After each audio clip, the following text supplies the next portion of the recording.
잠자리 동화 첫 번째. 도깨비와 효자. 어느 마을에 마음이 착하고 부지런한 돌쇠라는 청년이 살고 있었어요. 돌쇠는 부모님을 극진히 모시는 효자 중에 효자였어요. 마을 사람들은 모이기만 하면 돌쇠를 칭찬하기 바쁠 정도였지요. 돌쇠는 반드시 하늘에서 큰 복을 내려주실 거야. 내가 평생을 살면서 저렇게 부모님을 극진히 모시는 효자는 본 적이 없어. 맞아, 맞아. 그러던 어느 날 돌쇠의 어머니가 큰 병에 걸려 알아눕고 말았어요. 돌쇠는 지극정성으로 어머니를 돌보았지만 병은 낫지 않고 점점 더 심해지기만 했답니다. 지켜보고 있던 이웃집 아주머니가 돌쇠를 찾아와 알려주었어요. 이웃 마을에 아주 용하다는 소문난 의원이 있으니 찾아가 봐. 다음 날, 날이 밝기도 전에 돌쇠는 이웃 마을에서 의원을 모셔오기 위해 길을 떠났어요. 이웃 마을로 가려면 강을 건너야 했어요. 그래서 돌쇠는 나루터 근처의 언덕 위에 올라가 뱃사공이 오기를 기다리기로 했어요. 해가 떠야 뱃사공이 올 모양이구나. 한참을 그렇게 언덕에 앉아 있는데 누군가 돌쇠에게로 다가오는 것이 아니겠어요? 순간 돌쇠는 나 말고도 배를 탈 사람이 또 있나 보다 하고 반갑게 인사를 했어요. 그러나 그가 가까이 다가오자 돌쇠는 온 몸이 굳어버리고 말았지요. 어이쿠. 그건 바로 도깨비였어요. 뭘 그리 놀라나? 자네가 언덕 위에 있어 단숨에 달려왔지. 너무 심심해서 말이야. 우리 심심한데 씨름이나 한판 할까? 도깨비는 이렇게 말하고 하하하 웃는 것이 아니겠어요? 씨름이라고? 돌쇠는 기가 막혔어요. 어머니를 위해 의원을 모시러 가야 하는데 여기서 씨름이라니. 하지만 도깨비 표정을 보니 해칠 생각은 없어 보였어요. 그래, 까짓거 씨름 해보지 뭐. 갑자기 번쩍하고 생각이 났어요. 아참, 도깨비한테 이기려면 왼쪽 발을 걸어야 한다고 했지? 언젠가 아버지가 들려주셨던 말이 생각이 난 돌쇠는 도깨비의 왼쪽 발을 걸기 위해 이리저리 돌기 시작했어요. 그러나 도깨비는 쉽게 걸려들지 않았어요.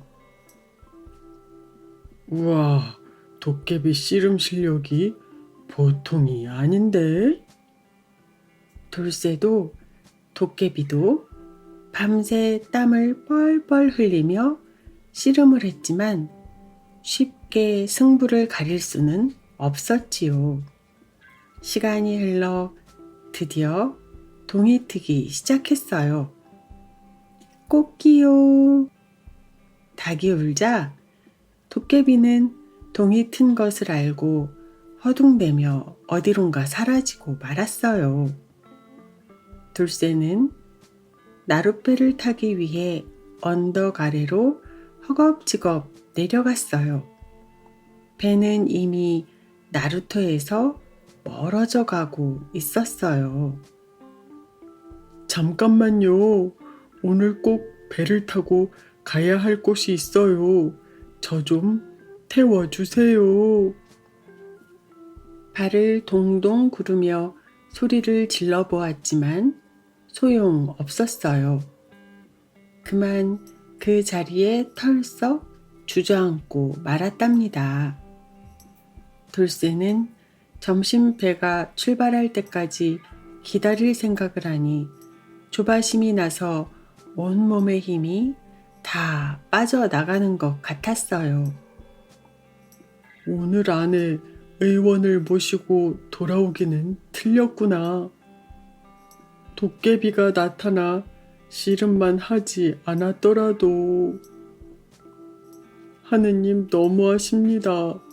병 때문에 앓고 있는 어머니는 어쩌라고 도깨비를 저에게 보내셨습니까?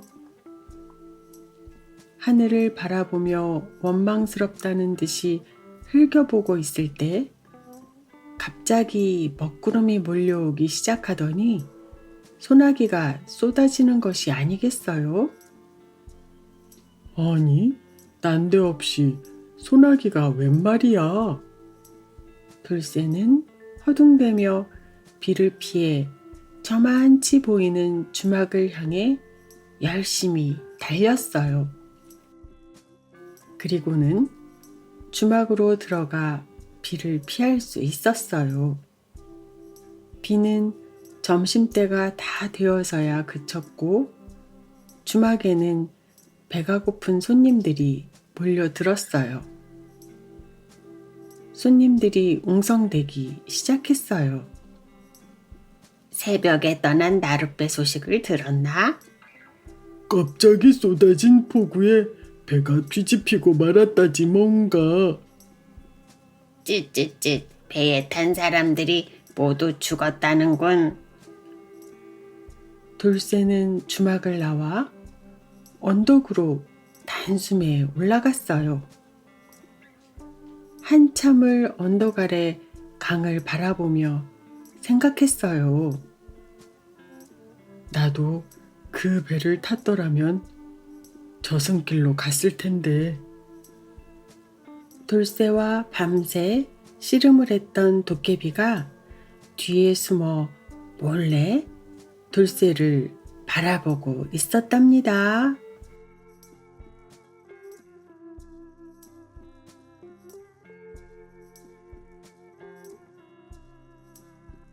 잠자리 동화 두 번째. 아기 호랑이. 옛날 산속 마을에 처녀가 살고 있었어요.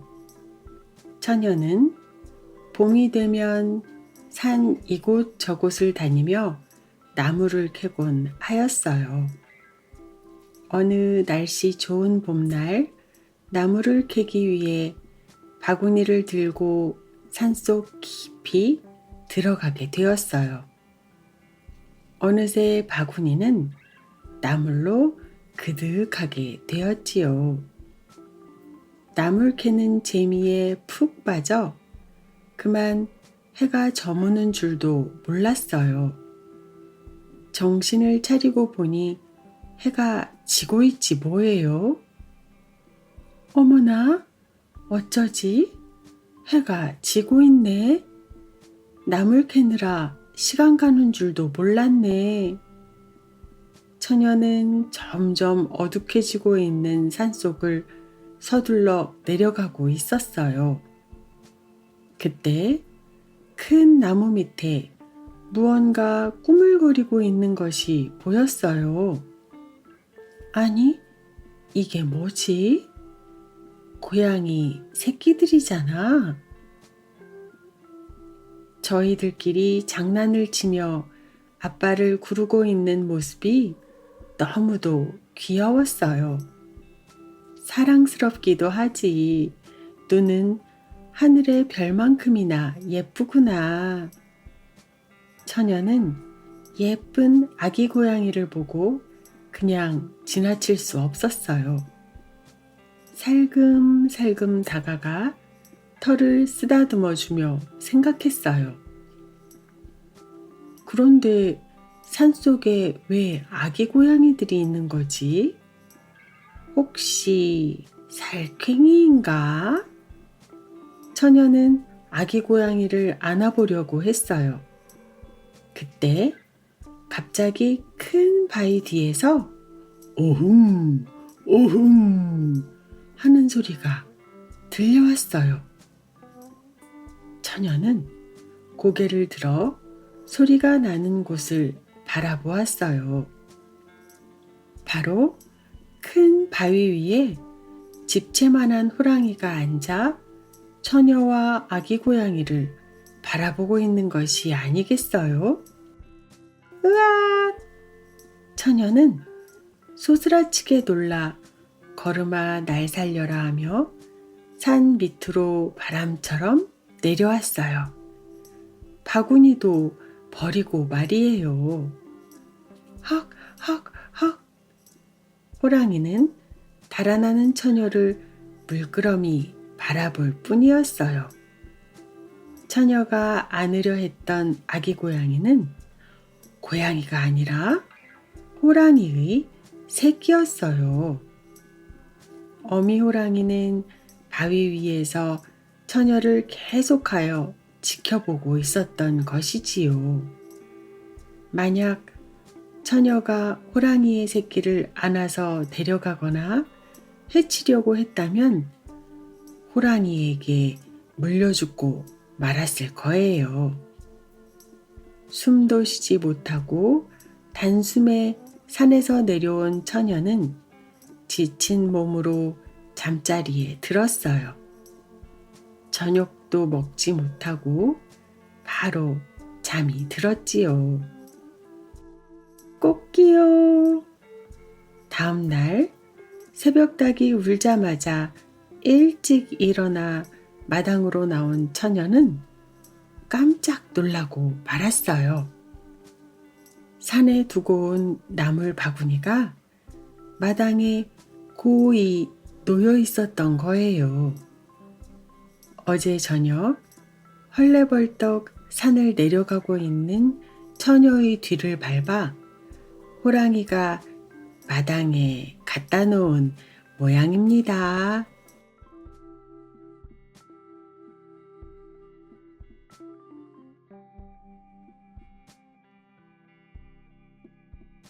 잠자리 동화 세 번째. 도깨비와 새 딸. 옛날 어느 산골에 나무꾼이 세 딸과 행복하게 살고 있었어요. 하루는 나무꾼이 나무를 하러 산으로 가서 힘겹게 나무를 베고 있었어요. 나도 이제 늙었나 봐. 나무 한 그루 베는데도 이렇게 힘이 들다니. 잠시 쉬었다가 다시 하자. 나무꾼은 허리를 펴며 아구구. 하는 소리를 내었어요. 그때 갑자기 어디선가 도깨비가 나타나 나무꾼을 노려보고 있지 뭐예요? 나무꾼은 너무 무서워 아무 말도 하지 못했어요. 누가 내 이름을 불렀어? 난 안 불렀어요. 나무꾼은 어리둥절한 표정으로 도깨비를 바라보았어요.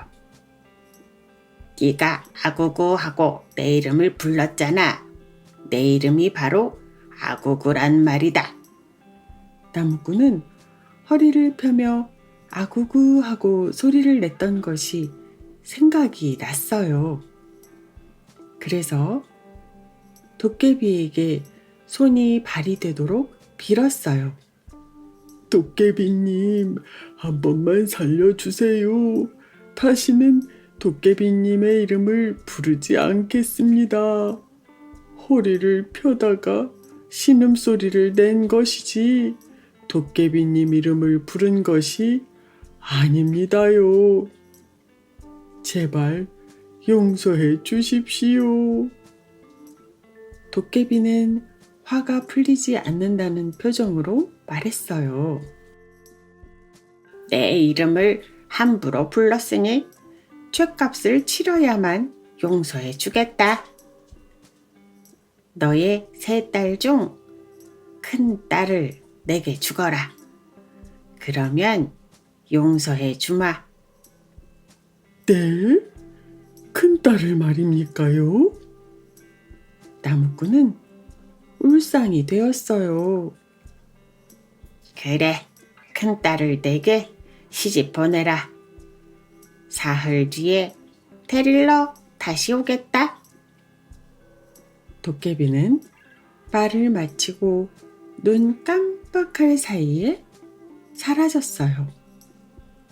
집으로 돌아온 나무꾼은 슬픈 표정을 감출 수가 없었어요. 큰딸을 도깨비에게 시집 보낼 생각을 하니 밥도 넘어가지 않았지요. 금이야 오기야 곱게 기른 사랑스러운 큰딸을 어찌 도깨비에게 준단 말인가. 흑흑흑흑. 슬피 울고 있는 나무꾼을 보고 걱정하며 큰딸이 물었어요. 아버지, 왜 울고 계세요? 산에서 무슨 일이라도 있었어요? 큰딸이 묻자 아버지는 산에서 있었던 일을 모두 이야기해 주었어요. 얘야, 아무래도 안 되겠다. 도깨비가 오기 전에 동생들과 멀리 멀리 도망가거라. 절대로 사랑하는 내 딸을 도깨비에게 시집 보낼 수는 없지. 그때 큰딸은 결심이라도 한 듯 말했어요. 이대로 제가 도망을 간다면 도깨비가 아버지를 가만두지 않을 거예요. 분명히 아버지를 해칠 거예요. 그냥 제가 도깨비에게 시집을 가겠어요. 시간은 야속하게도 빨리 지나갔어요. 도깨비가 약속한 사흘이 되어 큰딸을 데려가고 말았지요. 큰딸은 도깨비를 따라 험한 산길을 걷고 또 걸어 대궐 같은 집에 도착했어요. 여기가 바로 내 집이다. 도깨비를 따라 들어가자 큰딸을 넓은 방으로 안내해 주었어요. 그리고는 음식들을 가져다 주며 말했어요. 먹고 있거라. 잠깐 나갔다 오겠다. 도깨비가 나간 뒤 두고 간 음식을 보고 큰딸은 놀라지 않을 수가 없었어요. 그것들은 바로 사람의 뼈였어요. 아무리 배가 고파도 사람의 뼈를 먹을 수는 없지. 큰딸은 사람의 뼈를 굴뚝에 버렸어요. 잠시 후 나갔던 도깨비가 돌아왔어요. 내가 준 음식은 다 먹었니? 다 먹었어요. 정말 다 먹었는지 확인해 보겠다. 만약 거짓말이라면 혼날 줄 알아라. 뼈다귀야, 뼈다귀야, 이리 오너라. 그러자 굴뚝 속에 있던 뼈다귀가 도깨비 앞으로 날아오는 것이 아니겠어요?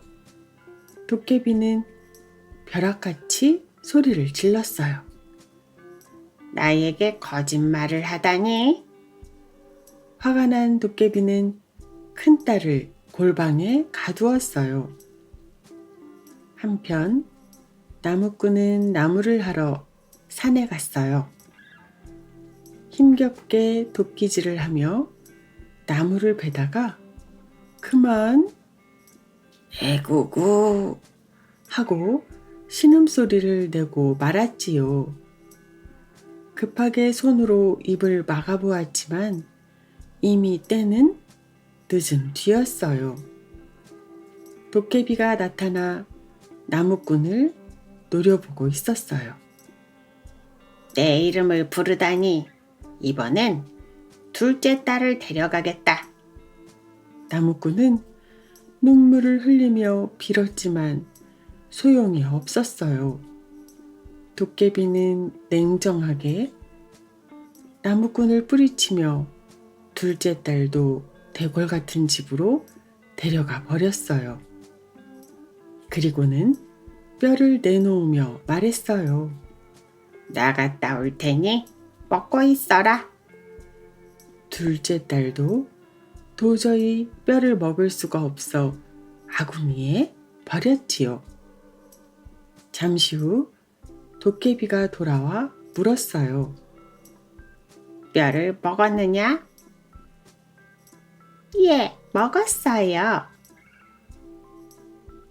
정말 먹었는지 확인해 보겠다. 만약 거짓말이라면 혼날 줄 알아라. 뼈다귀야, 뼈다귀야, 이리 오너라.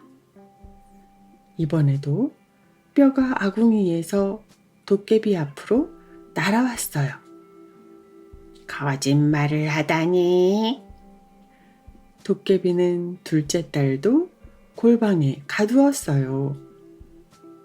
며칠 뒤 도깨비는 막내딸도 대궐 같은 집으로 데리고 왔어요. 그리고 뼈를 주며 먹으라고 했지요. 점심으로 주는 것이다. 내가 돌아올 때까지 다 먹어야 한다. 막내딸은 뼈를 감추지 않고 불에 태워 재로 만든 다음 보자기에 싸서 배 허리에 묶었어요. 잠시 후 도깨비가 와서 물었어요. 뼈는 다 먹었느냐? 다 먹었어요. 정말 다 먹었는지 확인해 보겠다. 만약 거짓말이라면 혼날 줄 알아라. 뼈다귀야, 뼈다귀야, 이리 오너라.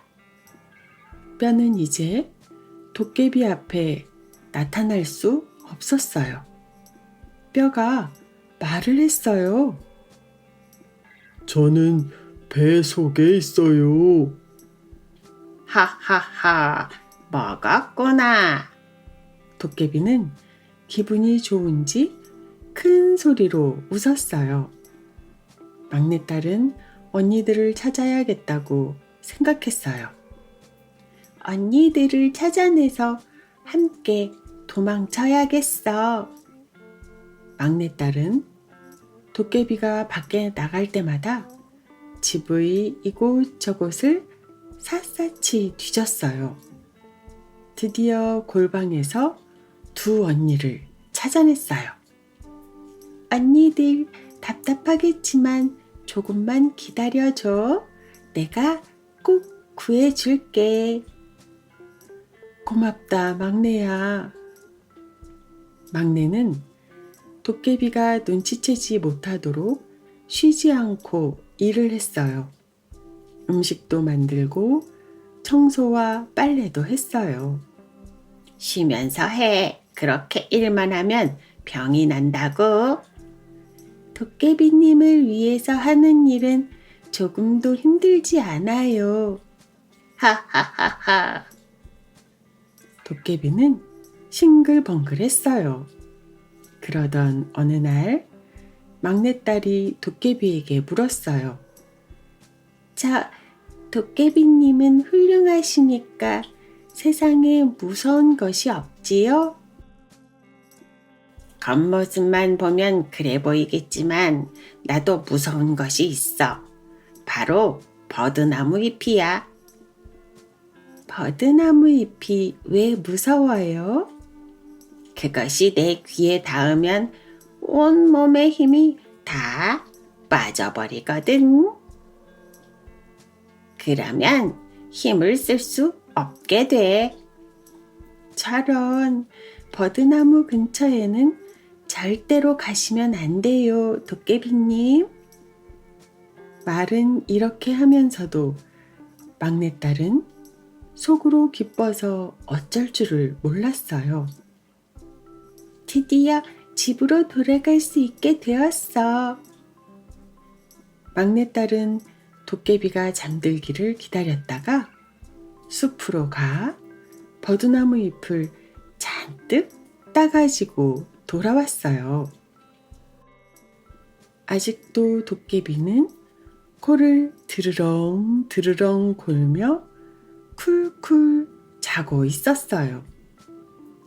막내딸은 자고 있는 도깨비의 귀에 버드나무 잎을 잔뜩 구겨 넣었어요. 그러자 바로 도깨비는 힘이 빠져 축 늘어지고 말았지요. 힘이 빠져 축 늘어져 있는 도깨비를 뒤로 하고 막내딸은 언니들이 있는 골방으로 갔어요. 언니들, 도깨비가 힘을 잃었어. 창고에 있는 금은 보화를 가지고 집으로 돌아가자. 세 딸들은 금은 보화를 머리에 이고 등에 지고 나무꾼이 혼자 살고 있는 그리운 집으로 돌아왔어요. 돌아왔구나, 사랑하는 내 딸들아. 도깨비를 물리치고 이렇게 돌아오다니 정말 자랑스럽구나. 나무꾼은 세 딸들과 함께 딸들이 가져온 보물로 부자가 되어 행복하게 잘 살았답니다.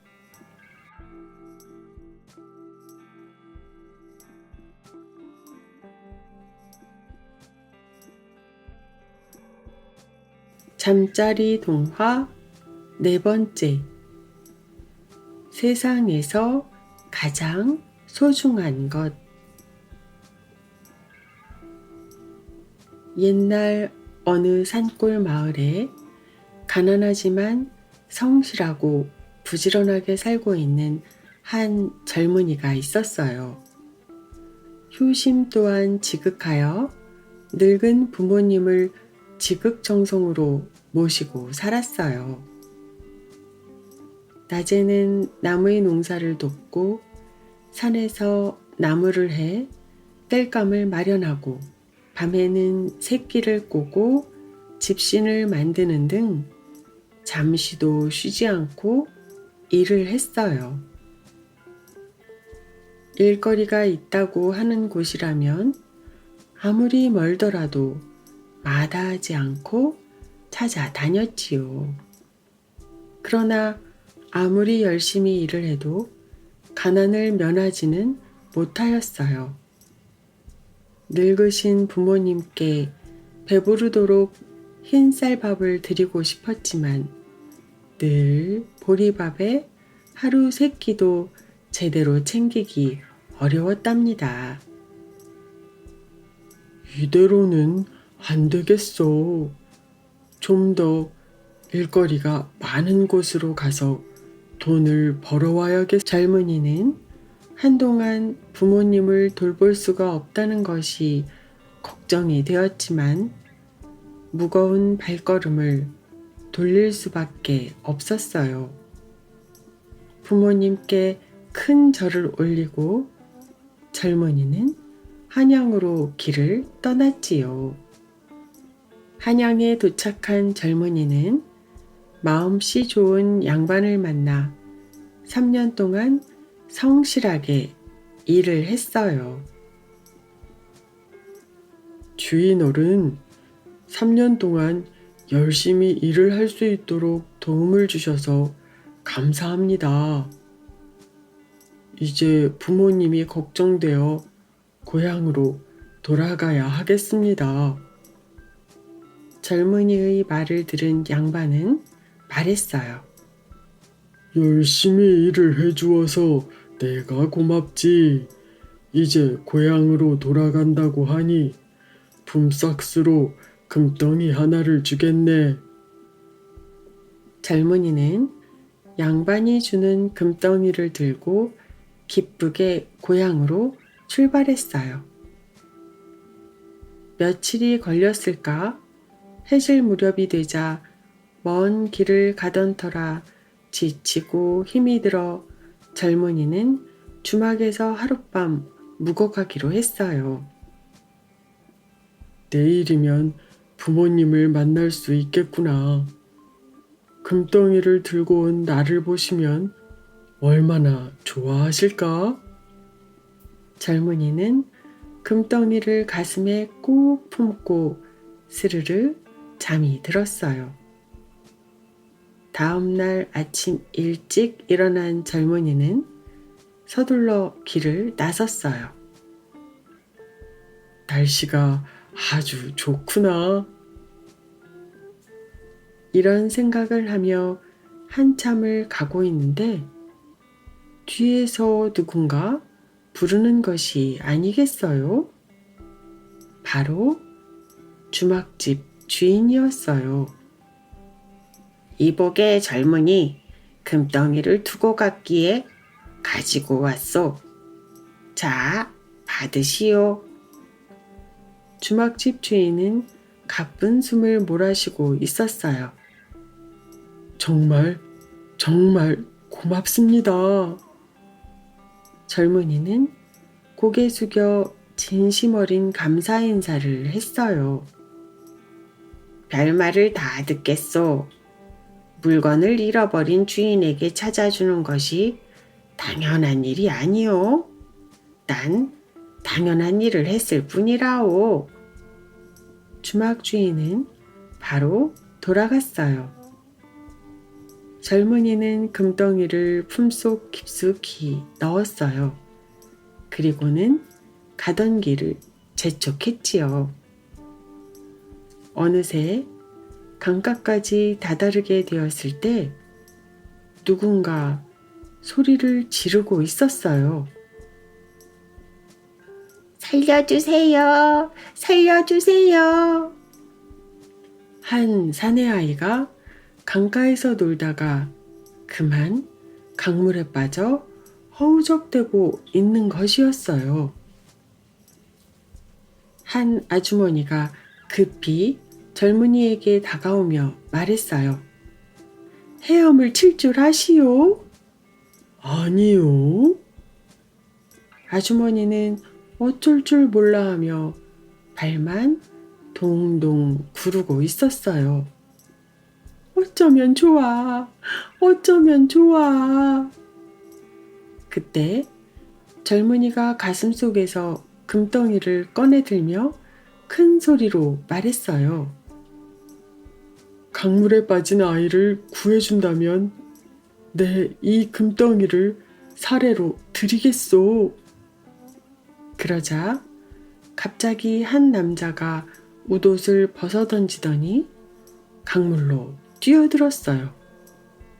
그리고는 아이를 순식간에 구해 강물 밖으로 나왔어요. 아이는 다행히 금방 정신을 차렸어요. 자, 이 금덩이를 받으시오. 젊은이는 금덩이를 흔쾌히 내어주며 말했어요. 아이를 구해주어 정말 고맙습니다. 그때 어디선가 주막 주인이 급히 달려왔어요. 아들아, 괜찮은 것이냐? 다친 데는 없느냐? 바로 이 아이는 젊은이가 묵었던 주막 주인의 아들이었던 것이었어요. 주막 주인은 아들을 안고 한참을 울더니 젊은이의 두 손을 잡고 말했어요. 아니, 내 아들을 살려준 것은 너무나도 고마운 일이나 어쩌자고 그 귀한 금덩이를 내놓은 것이요. 이 은혜를 어찌 갚는단 말입니까? 이 세상에 목숨보다 더 소중한 것은 없습니다. 그리고 제가 주막에 놓고 온 금덩이를 찾아주시지 않으셨습니까? 금덩이를 돌려주시지 않았다면 저도 아드님을 구할 수는 없었을 것입니다. 결국 당신이 아들을 구한 것이지요. 젊은이는 이렇게 말하고 힘찬 발걸음으로 고향을 향해 돌아갔답니다.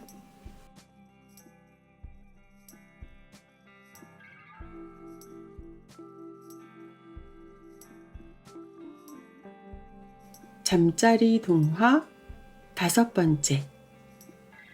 벌받은 호랑이. 옛날 깊은 산 속에 사람을 잡아먹는 무서운 호랑이가 살고 있었어요. 마을 사람들은 이 호랑이 때문에 겁에 질려 있었어요. 그래서 마을 사람들이 모두 한자리에 모여 회의를 열게 되었지요. 호랑이를 잡을 방법을 찾아야 해요. 호랑이가 워낙 크고 사나워 우리 힘으로 잡을 수는 없어요. 그러니 호랑이가 잘 다니는 곳에 함정을 여러 개 파 놓읍시다. 좋은 생각이요.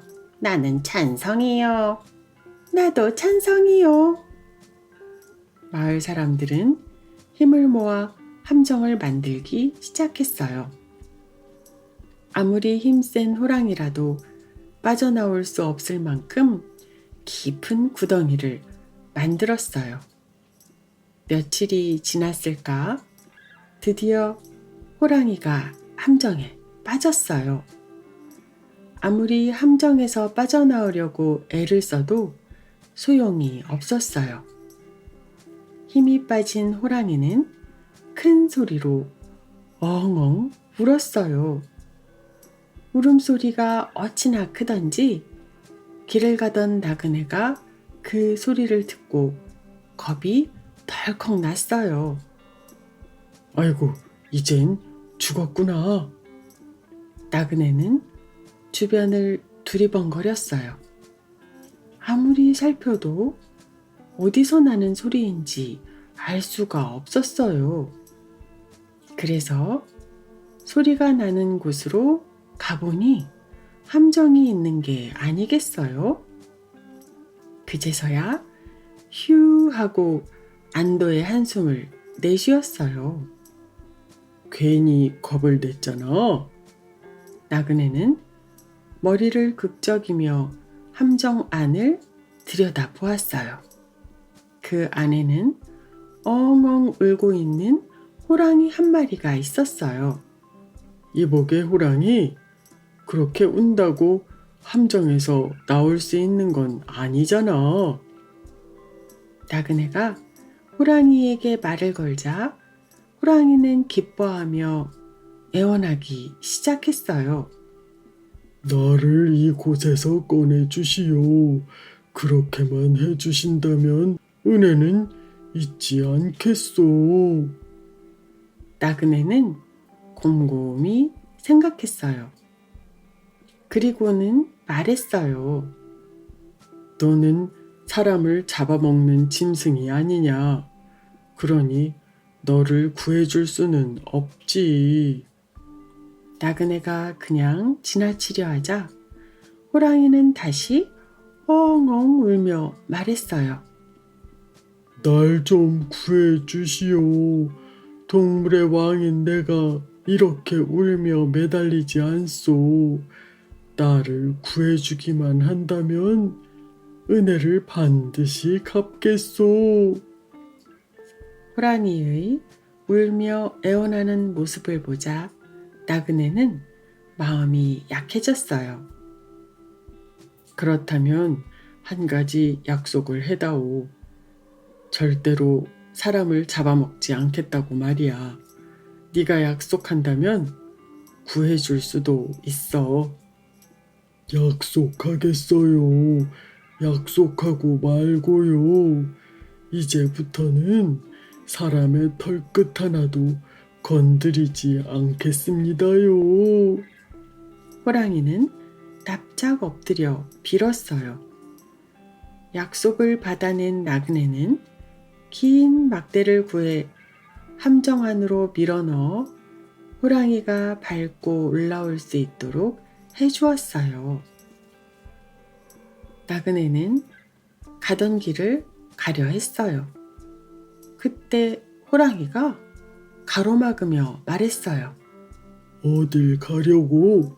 어림도 없지. 내가 널 잡아먹을 거거든. 사나운 표정을 한 호랑이를 보니 나그네는 기가 막혔어요. 방금 한 약속을 벌써 잊은 게냐? 나그네의 말을 들은 호랑이도 가만히 있을 수는 없었어요. 내가 너를 잡아먹는다고 해서 섭섭하게 생각하지는 마라. 이 함정을 만든 것은 사람이다. 나를 함정에 빠뜨려 죽이려고 한 것도 사람이다. 그러니 사람은 나의 적이다. 모두 잡아먹어야겠어. 하지만 내가 너를 구해주었잖아. 나는 함정을 만들지 않았어. 그런데 왜 나를 잡아먹으려는 거야? 나그네는 순간 너무나도 무서웠어요. 사람은 모두 나의 적이라고 했잖아.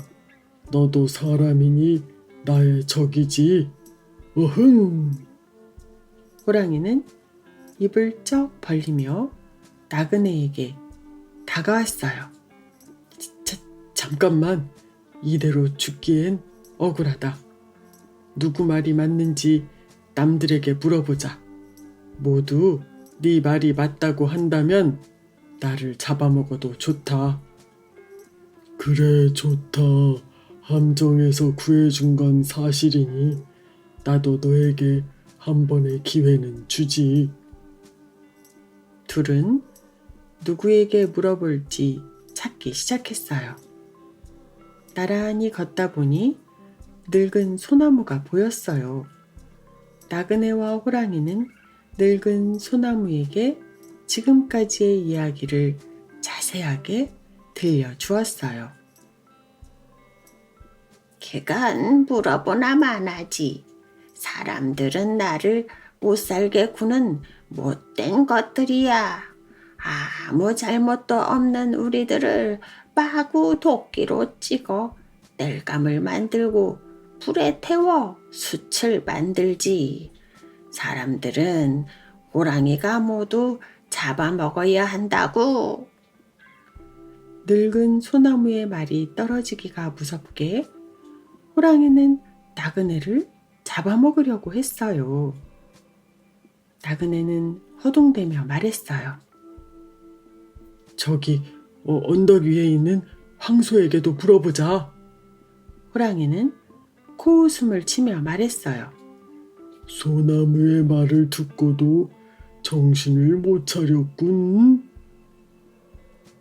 대답을 2번은 들어봐야지. 나그네는 황소에게 다가가 호랑이와 있었던 이야기를 들려주었어요.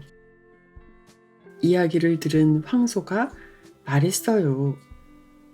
사람이 나빠. 사람들은 황소를 실컷 부려먹고 우리를 잡아먹기도 하지. 호랑이야, 이 사람을 당장 잡아먹어라. 황소의 말을 들은 호랑이는 회심의 미소를 지었어요. 너도 분명히 들었지?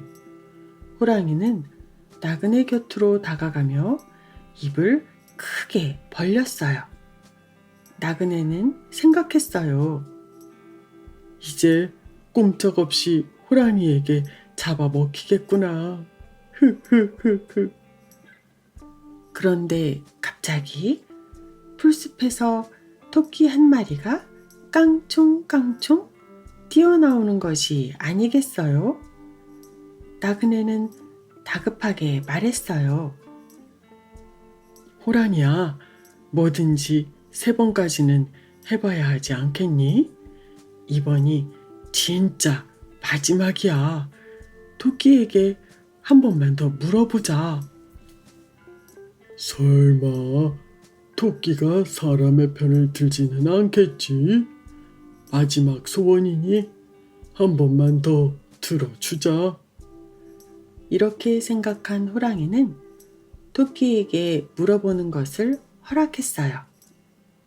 이번이 진짜 마지막이다. 나그네는 토끼에게 지금까지의 모든 이야기를 들려주었어요. 토끼는 이야기를 모두 듣고 생각했어요. 사람들은 우리에게 별로 해를 끼치지 않지만 호랑이는 약한 동물들을 괴롭히고 잡아먹잖아. 며칠 전에도 내 가장 친한 친구를 호랑이가 잡아먹었다고. 토끼는 결심한 듯 말하기 시작했어요. 정확한 결정을 내리기 위해 조사를 할 것이 있습니다. 그래, 그것이 좋겠다. 조사를 하면 누가 나를 함정에 빠뜨렸는지 알아낼 수 있을 것이다. 호랑이님이 앞장서서 함정이 있는 곳을 알려주세요. 저는 따라가겠어요.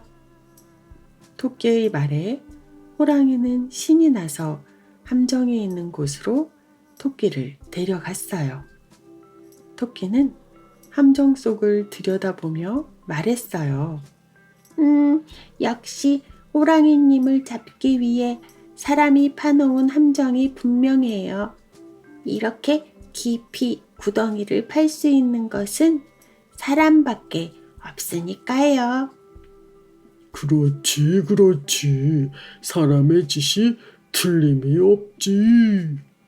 호랑이는 토끼의 말에 더욱 신이 나는 듯 말했어요. 그런데 호랑이님이 이 함정에 빠진 것이 분명한가요? 아니, 그럼 내가 거짓말이라도 한다는 말이냐? 어찌 동물의 왕인 호랑이님이 이런 구덩이에 빠질 수 있으며 이 안에서 빠져나오지 못하고 엉엉 울고 있을 수 있다는 말입니까? 정말 믿어지지 않아서 그러니 구덩이에 어떻게 빠지게 되었는지 보여주실 수 있을까요? 그야, 물론 보여줄 수 있지. 호랑이는 답답하다는 듯 함정 안으로 뛰어들었어요. 토끼는 함정 안을 들여다보며 말했어요. 어머나, 정말로 함정에 빠지셨네요. 토끼는 나그네를 바라보며 말했어요. 나그네님, 이젠 가던 길을 가세요. 함정에 빠진 호랑이를 왜 구해주셨어요? 은혜도 모르고 약속도 지키지 않는 못된 녀석인걸요. 토끼는 풀숲으로 폴짝폴짝 뛰어갔어요. 살려주세요, 살려주세요, 엉엉엉. 호랑이의 울부짖는 소리를 뒤로하고 나그네도 그곳을 떠났답니다.